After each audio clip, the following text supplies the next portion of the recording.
तुम्ही आता ठीक आहात ना? मला आता एक सांगा, तुमचे आणि जालिंदर निंबाळकर यांचे संबंध कसे होते? लय वाईट संबंध होते साहेब. माझ्या बायपणाचा या माणसानं कधी बी आदर नाही केला. कायम छळत आले मला.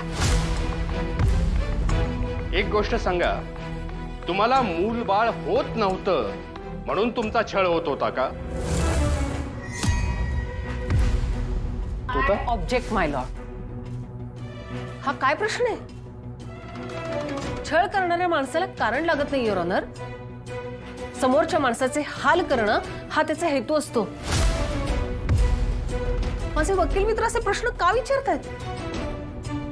कारण मालन निंबाळकर यांच्या बाजूने कोणीही नसताना, त्यांना सगळेजण पाण्यात बघत असताना माझे अशील जालिंदर निंबाळकर यांनी त्यांना आश्रय दिला.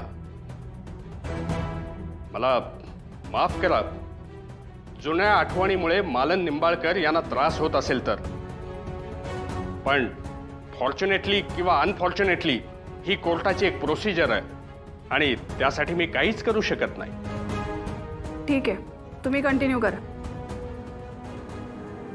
बाबा, या उदीनं प्रसन्न ठीक होईल ना? अगं अगदीच बरा होईल.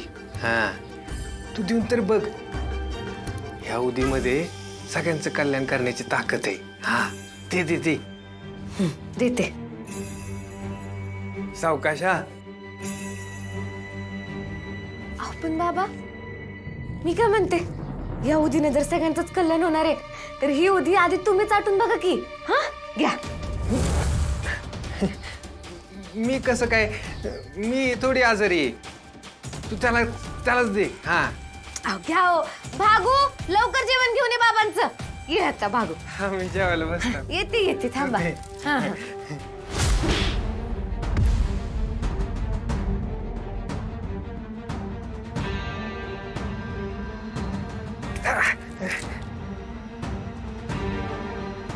राजूताई, बसला ना बरोबर फटका? एकदम बरोबर बसलाय भागू. आणि तू जा आणि तुझ्या मालकांना जाऊन सांग, आम्ही सूर्यदादाच्या बहिणीत. इतक्या सहजासहजी फसून तुमची कारस्थानं पूर्ण करू देणार नाही मी, कळलं का? पुढ्या हो चालू. बाबा थांबा, तुमची उदीच बाहेर काढतो आता. थांबा.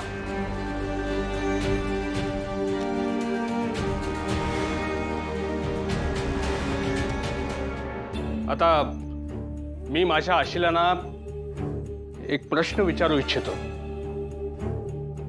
मला सांगा की तुमचे आणि मालन यांचे प्रेम संबंध होते?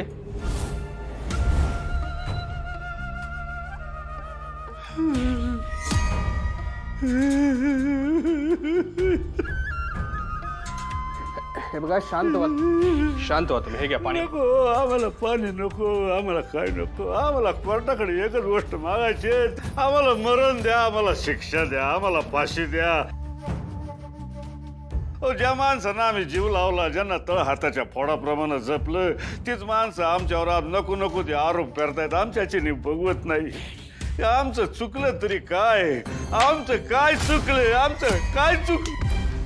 ऑर्डर.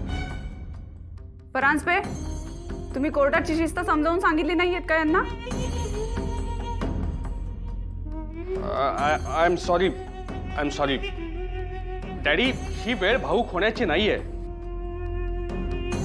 तुम्हाला तुमचं निर्दोषत्व सिद्ध करायचं असेल तर कोर्टासमोर तुम्हाला बोलावं लागेल, पुरावे द्यावे लागतील. तुम्हाला बोलायला लागेल डॅडी, बोलायला लागेल.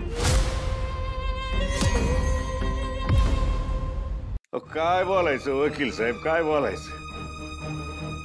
माझी शालन गेल्याचा चटका माझ्या जीवाला लागलाय. हो, ती जखम अजून पुरती भरली बी नाही ना. आमच्यावर त्यांच्याच खुरांचा आरोप केला जातोय. हा आरोप आमच्यावर होण्याआधी आम्हाला मरण का आलं नाही हा प्रश्न पडलाय आम्हाला. जज साहेब तुम्हाला सांगतो, माझं शालनचं एकमेकांवर लय जीव होता. हो, लय प्रेम होतं आमचं. म्हणून तर आम्ही लग्न केलं नाही. आता तुम्ही मला सांगा, जिच्यावर माझं एवढं प्रेम आहे, जिच्यावर माझा एवढा जीव आहे, तिचा आम्ही खून करू का? तिला मारून टाकू का? आम्हाला कोर्टाला एवढंच सांगायचंय का कुणाचा तरी गुन्हा लपवण्यासाठी हा आरोप आमच्यावर केला जातोय. हा,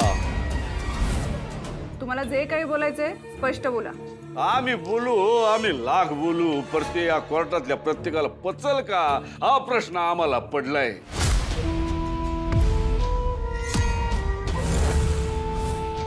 डॅडी, तुम्हाला जे काही सांगायचं आहे ते कोर्टासमोर बिनधास्त सांगा. जज साहेब, माझ्या शालेंच्या खुनाचा आरोप माझ्यावर करून मी किती वाईट आहे हे कोर्टाला फक्त भासवलं जातंय, पण सत्य काहीतरी वेगळंच आहे. माझ्या शालनचा खून मी नाही, ते या मालननं केलाय.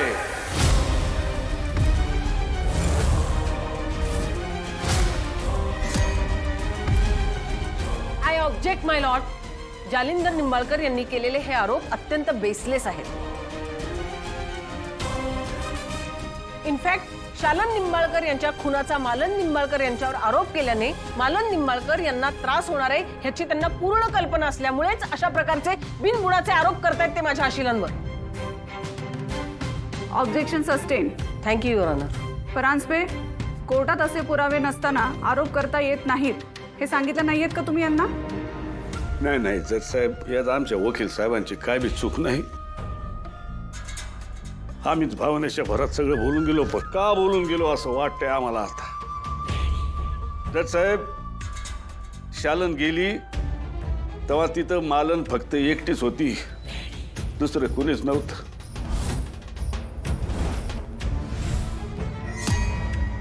आता ही गोष्ट घडून गेल्यावर इतक्या दिवसांनी आम्हाला आरोपी म्हणून इथं उभं केल्यावर आमच्याच्यानं रावलं नाही म्हणून आम्ही सगळं खरं खरं सांगून बसलो. हे बघा जालिंदर निंबाळकर, तुम्ही हे जे सगळं बोलताय ना हे तुमच्यासाठी फक्त सत्य आहे, पण याचे जर तुमच्याकडे पुरावे नसतील तर तुम्ही असे आरोप करू शकत नाही. पुरावा काय द्यायचा जज साहेब? या गोष्टी काय एका दिवसात घडलेल्या नव्हत्या हो. आम्हालाच या मालनची दया आली. आम्ही तिला घरात आणलं, हक्काचं घर दिलं, पण आल्या दिवसापासून हे मालनचे ते शालनचे खटके उडाले. रोज उठून दोघी भांडायच्या. आमचं जगणं नकोसं झालं होतं या भांडणांपाय. आम्ही लय चटके सहन केले जज साहेब, आम्ही लय चटके सहन केले. असं काहीही नव्हतं.